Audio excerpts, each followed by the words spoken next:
Have Kam Jones and David Joplin. And coach is coming in right now.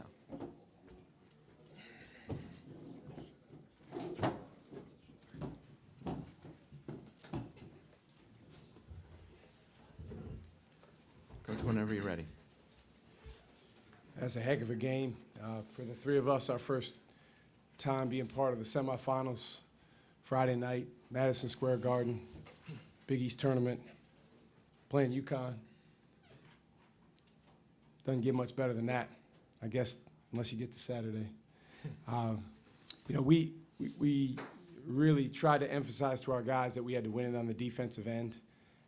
UConn's a terrific team on both ends of the floor. They have some advantages relative to us with their size and strength and girth and offensive rebounding. We knew it was going to be a fight. We had some foul trouble. I thought Jop did a phenomenal job coming in the game and changing the complexion of the game with his shooting and with his ability to just kind of stretch out the defense. That run that we had with him in the game, where we took the 10-point lead was pivotal, and you knew UConn was going to make a run back. Then down the stretch, I believe we had at least four, but I believe we had 5 straight stops in a row, and that's where we needed to win it. We'll go to Ben right here in the front. You used the phrase "win anyway" since you've gotten to Marquette. Was this like the ultimate example of winning anyway, with the foul trouble and giving up the offensive rebounds and going deep into your bench? Yeah, this was a great team win, and in a game like this, UConn's going to make some plays. The refs called some fouls. We had some of our best players were riddled with foul trouble for most of the game. Oso played less than half the game, but I think it's a testament to the depth that we have on our team. And at one point I looked out there and we got a bunch of freshmen and sophomores out there just fighting and battling, scratching for their lives. But these guys didn't blink. They were lost in the fight the entire night, and it was a ton of fun to watch. Second row, John. Shaka, you've talked about this team responding in moments throughout the entire season. St. John's game out in Queens, you came back from that halftime. Tonight, you kept on responding to UConn's runs. What could you just say about your team's response tonight to make sure you put yourself in a position for tomorrow with the title game?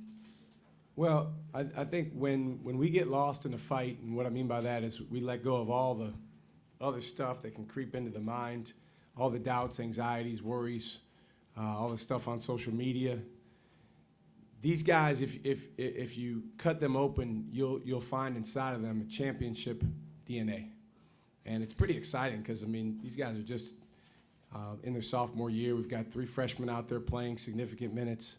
We got another sophomore in Stevie, and then 3 juniors. But the reason that they've built that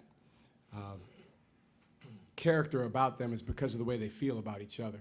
And that's what's allowed us to respond when we've hit adversity. In the middle on the right. Coach, you talked about defense. All year I've watched this team play for steals and deflections. It looked like it had a completely different mindset from the beginning of just walling up and denying.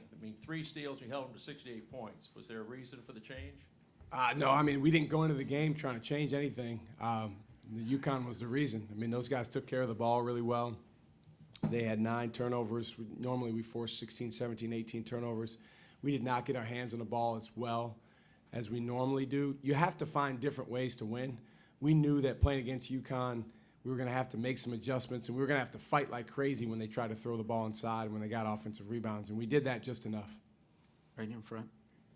Kam, that 3 you hit to beat the shot clock, that was a pretty pivotal moment. And as a player, I feel like you have those moments where you kind of just chuck it up and pray that it goes in. Was that one of those moments for you?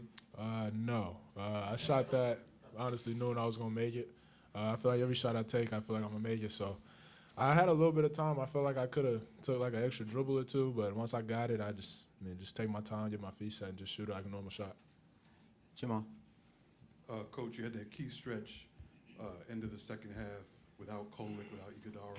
What was the key there? These guys managed the game really well.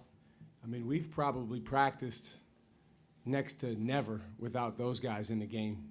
So we had a lineup out there that normally is not out there together. But again, our guys stayed together. They trusted the plan. We had some imperfect possessions on the defensive end, but there was on the offensive end, but there was a dedication to getting stops. and they just kept fighting. Over here, Ben, no, let's go to Ben first, and then we'll go in here. John, you had to come in, you had to battle the two behemoths on UConn, but you could space them out on the other end. So what was your mentality? How did you try to affect the game when you got in? Just fight. When we're dealing with foul trouble, I knew I had to come in and just fight for positioning down there, and then be smart. And on the offensive end, it's kind of if they want to post me up down there, then I have the advantage on the offensive end. So they got to come out and guard me, and I took advantage of it. We're doing two more, all the way on the right. Coach, congratulations. Right at the very end of the game, you jumped high in the air, pumped your fist. What were the emotions right there, and would you say you still have the best jumping ability on the team? I got more jumping ability than these two, but I definitely don't have the best on the team. It just kind of felt like, and I want to say this in the most respectful way possible, but it just kind of felt like a lot of people were just kind of giving UConn the game coming in. And, there was comments made about who owns the Garden and that kind of stuff. And, we said, wait a minute, we won this league. So we're not taking a backseat to anybody. And you can say that, but then going and doing it is another thing. And it's going to be hard. It's going to come down to the last minute or even second of the game, and it did. So that was just elation that, our guys were able to go do what we said we would do.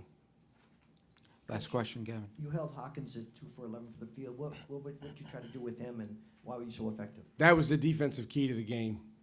And I thought both teams missed some really good looks from three that, could have swung the game either way. But I thought on Hawkins, Omax Prosper, and whoever on our team was on him did a phenomenal job.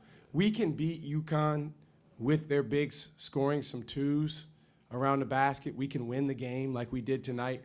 I don't know that we can beat them if Hawkins goes and makes 5, 6 threes and Calcaterra and guys are making. And they made some in the first half. But I thought throughout the game, our guys stayed attached to him. They ran a lot of different screening actions for him.